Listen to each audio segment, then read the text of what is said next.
Hi, I'm going to read from the Mail on Sunday, Peter Hitchens story that was run, and it's "Protest is banned by order of Dead Parrot Parliament." For anybody who is aware or maybe not, Piers Corbyn was arrested and fined £10,000 after a protest held in Trafalgar Square, where 45,000 people attended, and I was one of them. The stories that were run about the people that attended the actual protest, they were called weirdos and conspiracy theorists. Black Lives Matters and Extinction Rebellion protests went unhindered, though they were pulling down statues, throwing paint. I believe that the press were actually held up by the Extinction Rebellion. In the Hitchens article, he does actually state here, he says, the protest for all the people that protested in Trafalgar Square on the 29th of August, he said, in my view, have been wrongly portrayed as a mass of weirdos and conspiracy theorists. No doubt such people, and worse, were there, but many went to it out of a feeling their liberties were fast disappearing under a strange new regime based on fear and panic. Now, the protest, obviously I went to the protest, and it was attended by a very diverse crowd, and it was actually very peaceful. Some of the speakers there were doctors, nurses. You had Kate Shamarani, Mark Steele. You had David Icke, you had Del Bigtree speaking at one point. He wasn't actually there, but we did have him on radio speaking. Cassie Sunshine were there. I was there because I believe in democracy, and that I do feel that our liberties and freedom are being taken away under the new normal and the politics of fear. Regarding a virus which does not harm 99.97% of the population, to me is a mass overreaction on part of the government. The Coronavirus Act 2020 was actually introduced by Matt Hancock on the 19th of March, coincidentally the same day that the COVID-19 was announced to be no more than a seasonal flu. Then by the 23rd of March, the bill was passed without a vote, and Mr Corbyn was actually charged under 5B of this act. The protest was actually held on the 29th of August 2020, and on the 28th of August, just the day before the protest, and according to the Peter Hitchens article, it does say here, the keen-eyed lawyer Matthew Scott, an experienced barrister, is among many neutral observers greatly disturbed by what is happening.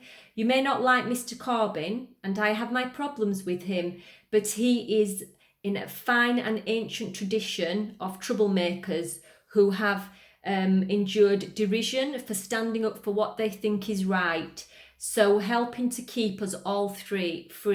They did not care if they were liked. So that's a little bit about Piers Corbyn, about his values, and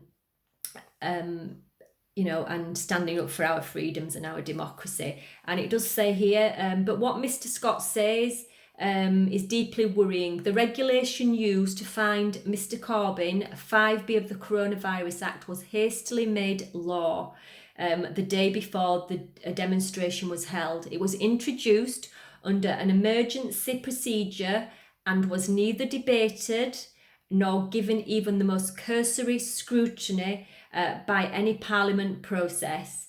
It permits the most junior community support officer in the country to issue a fixed penalty fine notice to the suspected organiser of a political event, demanding £10,000 to avoid prosecution. For anybody that doesn't know Piers Corbyn and a little bit about the demonstration in Trafalgar Square, a document was handed into the government some time ago, and they had by the 5th of September to respond. It's now the 8th of September, and there hasn't been any acknowledgement of the document. So it says here, given its timing, even if it was not introduced with the purpose of targeting the organiser of a political protest against government policy, it very much has that appearance.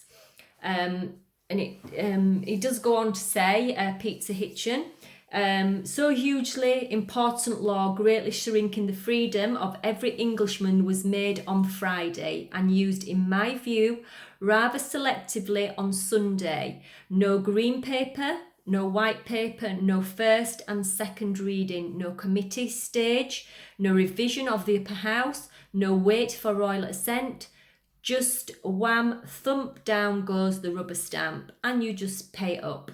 Now, Peter Hitchens, it does say, I showed it before, it says protest is banned by order of a dead parrot parliament.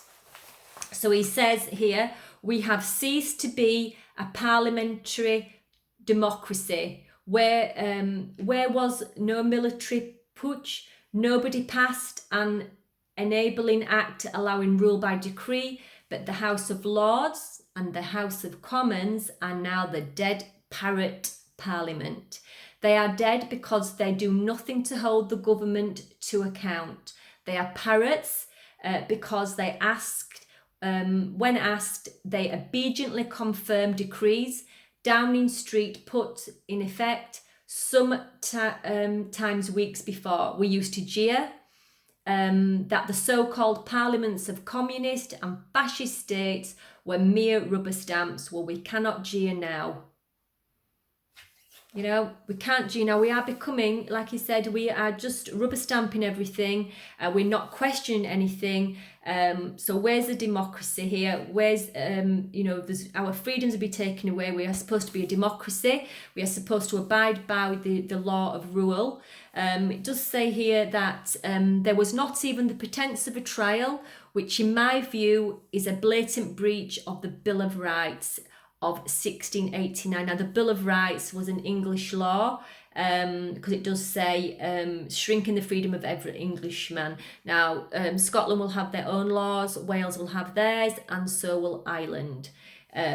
So it says the police just grabbed Mr. Corbyn, Belarus style, and held him for hours without presenting him with an enormous bill. Now, I saw the arrest of Piers Corbyn.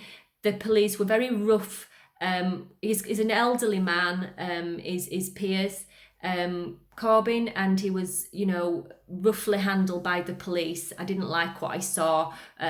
Nobody, an elderly person, should be manhandled like that.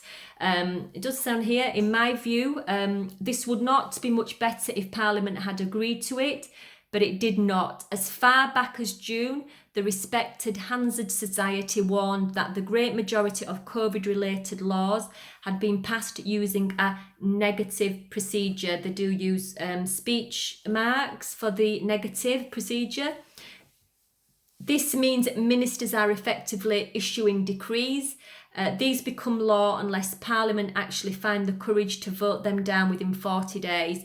So we really need to be writing to our MPs and asking them which way they're going to vote, because if this is not addressed, it can become law within 40 days, diminishing our freedoms, our liberties, and our freedom of speech. I don't know if anybody's been watching what's been going on in Australia, in Victoria, but their laws are very similar to our laws in the UK. They're actually under a very strict curfew over there, even though the COVID deaths are very minimal. There was a young pregnant woman. She was actually there was a warrant out for her. They've actually burst into her home, saying that she was her alleged offence was incitement because she was supporting a planned anti-lockdown protests on a Facebook posting. So if we want this sort of thing over here in the UK, then just do nothing. But if we, But if we, we do want to sort this out and we do want to keep our freedoms, then we need to be writing to our MPs, asking them exactly what it is they do for their generous salaries and benefits. Because if ministers can make laws without them, why should we pay them? You need to keep writing until you get an answer. I've wrote to my MP. You just need to put their name. You need to put the House of Commons, London SW1A0AA. You need to put your address, your date, and then dear, and then your MP's name. The body of the letter I've used, the body of the letter I've used is from this article.